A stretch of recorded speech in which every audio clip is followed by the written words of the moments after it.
Hello world, welcome back to another video. It is me, ahaha, and today we're going to be reviewing the Pets at Home Guinea Pig Care Guide. And I also have the rat one, and I will be doing a video on this for the rats, but today is all about the guinea pigs. In the past, this leaflet has been quite controversial because it had so much misinformation in it. And of course, many people already know Pets at Home is already quite a controversial place to shop for your pets, but I do believe they're improving. The main reason I believe that people shop at Pets at Home is because it's accessible to more people. There are parents that go out and buy their young children pets from there, and then obviously Pets at Home are profiting off of the parents buying bad items for animals like hamster balls, cages that aren't the appropriate size, and this is where all their money comes from. But Pets at Home are starting to sell safe items for animals, and I've noticed that the more and more I've gone in recently over the past few months. And I think so many people talk about how we should boycott Pets at Home, but I don't think that is even remotely possible with the amount of Pets at Homes that are across the country. And I think we should all collectively just agree to stop buying unsafe items for animals, not just at Pets at Home but everywhere. Because the more pet shops realise that people aren't buying hamster balls, unsafe wheels, small cages, the less these shops are going to want to sell them because they're not earning any money, and the more they're going to put safe items out because they're going to realise, oh, we're earning more money on these wicker houses and we've lost loads of money on these saucer wheels for hamsters, we'll stop selling them. So I'm going to start with the first page, which is an introduction to guinea pigs. It highlights the basics, like guinea pigs are social and friendly animals, and that they're inquisitive and should be kept with other guinea pigs, and they can get quite friendly with humans if they're handled properly. This actually states their lifespan is 5 to 6 years, and I think that's really good that they're finally noticing how long guinea pigs actually live, because the standard for so many years was just 2 to 3, and I'm so glad that they've realised that they live 5 to 6 or even more. And this probably deters many parents from buying them for their children because they don't realise how much of a responsibility guinea pigs actually are. The first page of this doesn't say anything about cage size requirements, which for 2 guinea pigs is 4 feet by 2 feet. There's no mention of diets, which I know that they talk about later on in this, but I feel like they should have put something in on the front page. It says guinea pigs are happiest living with another guinea pig, which is great because that's very true. I feel like it should be stated as more of a necessity, like guinea pigs should always be housed with another guinea pig, because the way it says guinea pigs like being housed with another guinea pig kind of seems like it's a, oh yeah, if you want to you can kind of thing. But I know that's not what they mean, but I feel like there are a lot of people, parents especially, that don't really use their brains and think, oh, it's fine, we'll only get one. Because I see so many people that have brought this leaflet and still only buy 1 pig. And there are only very rare circumstances where a guinea pig should be housed alone, and that's the sort of thing a vet would tell you. The next page discusses housing for guinea pigs. It's really good that they're emphasising how much space a guinea pig actually needs because there are so many people that just buy a small hutch for them. It suggests using wood shavings as a substrate, and I feel like they could have also added in the option of fleece. The guide also mentions that guinea pigs are active for 20 hours a day, which is true, and that they need lots of space to run around and lots of exercise, which is also true. It also recommends doing a big full deep clean once a week. Yes, also true. And it also recommends daily spot cleaning, getting rid of any soiled areas or uneaten food, which is really good. I'm glad that they talk about spot cleaning. However, there is still no mention of cage sizes, and as we know, Pets at Home do sell lots of hutches and small enclosures that aren't suitable for nearly any animal. It gives the impression that hutches are okay because they haven't said anything about how to house the guinea pig. And for those of you wondering, no, barely any hutches are actually okay to house guinea pigs in. The only time, and this is a hot take, but the only time I would say personally it's ever okay to house a guinea pig in a hutch is if you have built it yourself to fit the standard size to house guinea pigs in. So a 4 feet by 2 feet hutch that is safe, hidden away from predators, warm, the right substrate, everything a guinea pig needs, as long as it's the right size and lets them live a happy life. But the average guinea pig owner or the average parent buying guinea pigs for their children won't know this, and they probably won't have the time to build a suitable hutch. So parents and children watching, just buy a CNC cage, please. You and your guinea pigs will live such an easier life if you just had one of them. It doesn't really say much about housing guinea pigs either outdoors or indoors, it just says you have the option of both, which is true.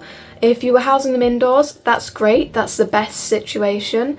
If you're housing them outdoors, that's still fine, but as long as they're warm, away from predators, all that stuff, and obviously in a big enclosure. So if you were to house them outside, either make an enclosure or you could use a shed. It also says guinea pigs should have a run area. They can, but obviously if your enclosure is massive, then this isn't the sort of thing they need 24/7. They can go in a run on the grass in summer if it's dry, or I like to build a run and have them just have a little runabout in my bedroom.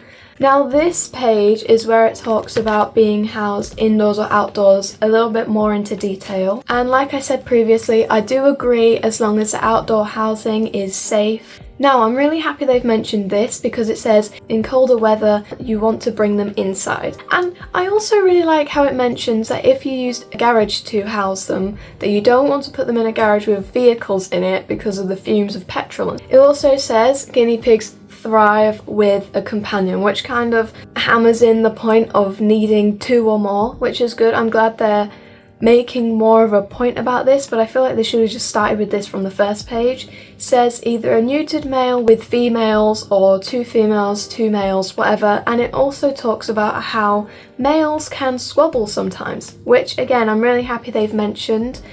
Because I've seen so many people online say, my male's always fighting, my male's always rumbling at each other and chattering their teeth. It's completely normal as long as they're not drawing blood or getting into huge fights.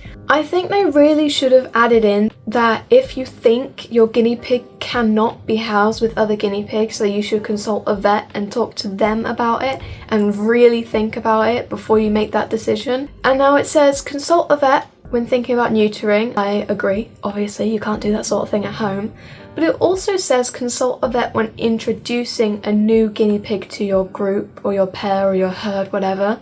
I don't think this is necessary. I would just take the proper precautions to house another guinea pig with whatever guinea pigs you have now. There are so many videos, so many sources on the internet that talk you through how to do it safely, but I don't think you should really talk to a vet about it unless your guinea pig has some sort of medical condition or a history of being really aggressive. And it would also be nice if it mentioned that males being neutered does not stop their hormonal tendencies and they will still be hormonally aggressive even if they're neutered, because I wouldn't have known that a few years back when I was first getting guinea pigs. This page talks about their dietary needs, which is very important, obviously, but it needs more detail. It emphasises the importance of hay and grass in their diet, which is really good. It states that it should be the main part of their diet, as it's for fibre and to help gnaw down their teeth, and it aids in digestion. And I am so happy that it warns against feeding lawnmower clippings. If you didn't know, the petrol in your lawnmower does get mixed in with the grass, surprisingly, and you shouldn't ever feed it to your guinea pigs because it will be toxic. And some people do say the way the lawnmower mushes up the grass can be hard for a guinea pig to digest. I don't know how true this is, but I've heard loads of people talk about it. There's not really a mention about the types of hay. It shouldn't matter as long as the hay is green and not dusty. I get mine from a farm and I get mine in bulk and it's really good. But I don't think they would advertise a different brand of hay other than their own. And I kind of get that, they're advertising their company, but I still feel like they should have said, Oh, and there are lots of different types of hay, so make sure it's green and not dusty. They don't talk about alfalfa. Now, alfalfa is fine for young or pregnant guinea pigs. There's so much calcium in it, but because there's so much calcium, there can actually be too much for your average guinea pig. So don't feed alfalfa or any pellets that are alfalfa based. This page is related to the other one, and it covers key aspects of your guinea pig's care. It emphasised that water should be checked every single day and always refilled, made sure it's always fresh, using a bowl or a bottle, and I think it's really good that they spoke about that. Some people prefer bowls, some people prefer bottles. I would just say give them a choice of both. And it warns against muesli, which is really, really good.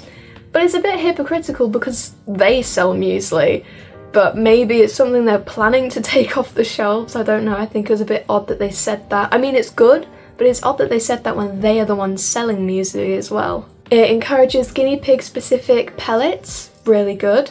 But then also recommends Pets at Home nuggets. And again, I get they need to advertise their company. I know this section where they talk about their pellets and their nuggets or whatever will not ever change.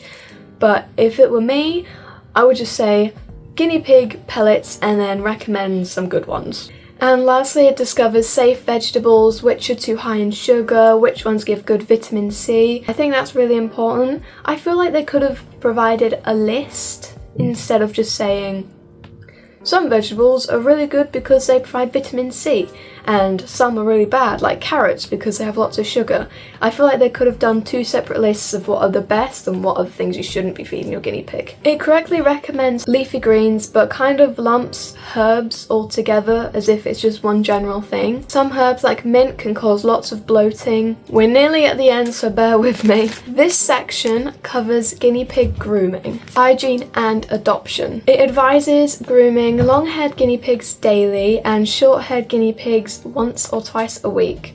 For long-haired guinea pigs, I haven't owned a long-haired guinea pig before, but I've watched lots of videos about it, and some owners say that this isn't even necessary either. Sometimes even every other day is too much, because as long as you're keeping your long-haired guinea pig's hair trimmed, then it shouldn't get too knotty. Again, I couldn't speak from experience, but I could speak from my knowledge. And short-haired guinea pigs do not need brushing at all. They're short-haired, it can't get tangly. If there is something stuck in it, just wash it off with a baby wipe or even just give them a quick little rinse in the tap. It says don't kiss your guinea pigs. A little bit too late for that, guys. I kiss mine all the time because you can get diseases from them, which makes it out to seem like guinea pigs are horrible, disgusting, dirty animals that spread diseases to humans and makes them seem kind of scary. But the chances of you contracting a disease from your guinea pig is like this big. There is barely any chance of you getting a disease from a guinea pig ever. And I'm really happy to see that they encourage adoption instead of shopping for guinea pigs. And they said to adopt from a rescue too, and not just from them. And for those of you who don't know, a lot of pet shops do use rodent mills. You can start researching that yourself. I'm not going to get into that too much in this video, but I'm really happy they spoke about that too. And there's also no mention of boars having their grease glands cleaned. Male guinea pigs are going to be a lot smellier than females because their grease gland is always active and it can get very clogged, kind of like with a waxy substance that as they get older you'll have to clean for them. And even guinea pig impaction in males, because if you're going to buy male guinea pigs for your kids, they're not going to know this and they're not going to know how to clean it themselves. It's pretty gross. You can get a vet to do it, but obviously cheaper doing it yourself. The advice on teeth is a little bit too vague. It says, look at their teeth weekly. Fair enough. Guinea pig teeth should be even, white and not overgrown. They could have also spoken about hay pokes, how to check a guinea pig's ears, and more information about trimming their nails. Considering this is a section about health, they should have spoken more about guinea pig health. Okay, now I seem really stupid because there is a bigger section about guinea pig health. I actually quite like this page. I think it's one of the best ones out of the whole leaflet, and it's so annoying I missed it by accident. I agree with the whole vet visit thing and having yearly checkups. Although you could do these health checks yourself, I do these health checks myself. I just see the sort of thing a vet would do and do it myself. And unless there is some major cause for concern and the guinea pig seems mega unhealthy, then I don't usually take them to a vet, I just do these health checks at home. I like how they spoke about respiratory infections and things to look out for. They could have spoken about the sounds they make, but that's a bit hard to say they make a hooting noise because it's kind of hard to describe it and not show it. Again, really good, talk about ringworm and stuff because one of my guinea pigs got ringworm a few months ago and poor Lizzie had lots of treatment and I had to sterilize everything and myself, and I had a designated jumper I would use to cover up my clothing whenever I held her. But I'm honestly really shocked they didn't even talk about hay pokes, which is so common. Imagine being a parent or a child and walking in and seeing your guinea pig with a white eye and potentially something sticking out of it. And also I'm shocked they didn't speak about bumblefoot. Another thing that is quite common if they're not being cleaned enough or if you've got wire bottom flooring in your cage. And my final point for this page, because I know it's boring staring at a blank screen, but I found it was really weird how they were talking about foraging and enriching their lives on a page about their health. I mean, sure, it's great. I'm glad they were talking about foraging, and I'm also glad they mentioned not using hay racks and using hay piles. I feel like especially if you're a first-time guinea pig owner, walking in and seeing your guinea pig with a white eye is going to be super scary, and most owners would just assume they're going blind, which if you're not going to take your guinea pig to the vet if they're starting to go blind, that's concerning enough. But if they don't and think it's just something that happens with guinea pigs, then that guinea pig could actually go blind or potentially die from an infection just because there's a bit of hay stuck under their eyelid. And like I said, more information about trimming their nails, where to trim to, maybe even a diagram or a picture of a guinea pig's nail, where the quick is and where the actual nail is, how short they should be and how often to do it. I do my guinea pig's nails every 2 to 4 weeks, and they're all just kind of on a rotation all the time when I do their nails, and quick health checks whenever I've got a hold of them. Trimming dark nails is a little bit tricky, so sometimes I will shine my torch underneath the nail to make it glow and you can see where the quick is and where the actual nail has grown. And it would be more helpful if they just spoke about signs of illness in a guinea pig anyway, like not eating, weight loss, not being as social, maybe biting you because they're irritable and in pain, things like that. So at the end, let me try and find it, I've like folded this in all different directions. At the end of this leaflet, there is a checklist about how to keep your guinea pig happy and healthy.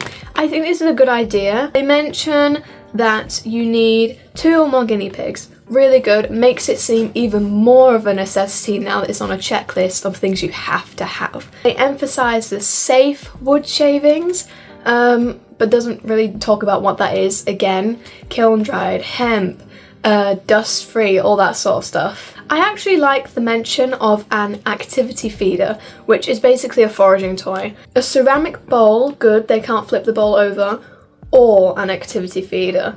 You can scatter feed guinea pigs food, it's good enrichment, but I would just have the choice of both. Also, what if they get old or they're poorly and they don't have the energy to forage? I would just have the option of a bowl and an activity feeder. I really like the mention of a bottle brush. I wouldn't have even thought of this. When you buy water bottles, they're such a pain to clean. You're always trying to spray water down the nozzle of it, and I wouldn't have even thought to add this to a list of guinea pig stuff. I have one now. But yeah, I'm glad they added that in. A book on guinea pigs, not necessary. I wouldn't have added this on. You don't need a book on guinea pigs, but obviously they're advertising their stuff, their products. I would just research. A local vet to register your guinea pigs with, really good. They need to know this because this is kind of telling the parents and children guinea pigs do get ill, just like humans, just like dogs, just like cats. They do get poorly and they need treatment. Tunnels, boxes and other places to hide and explore. I feel like so many people just think you could throw a guinea pig in a big cage and be done with it, but they need entertainment. Gnawing sticks, wooden blocks or willow toys to chew on. I think this is more of an optional thing. I wouldn't skip willow toys because guinea pigs love Willow or Wicker. My guinea pigs have never been interested in chew toys at all. I brought them before, and unless it's a hay stick, they've never been interested. People say that they need to gnaw on stuff to keep their teeth down, which is good information, it's true, but that's what the hay and eating does.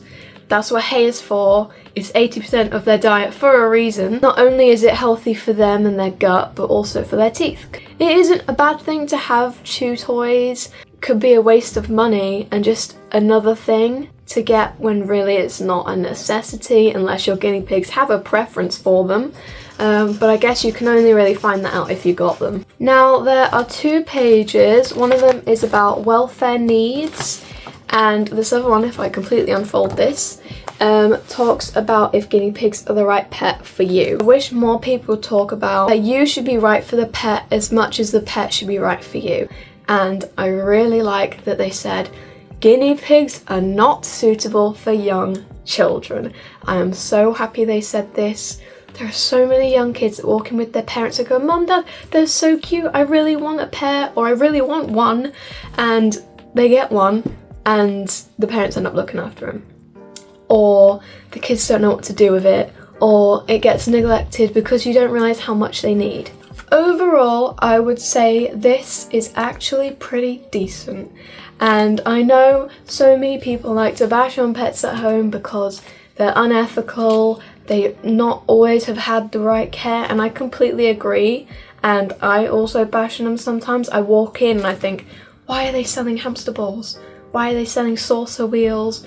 And why are they housing these animals like this? But I do think their care is improving slightly behind the scenes.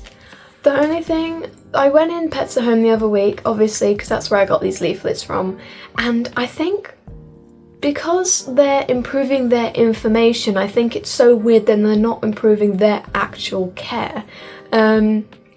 It says there was a really tiny, like literally the size of a shoebox, a glass shoebox.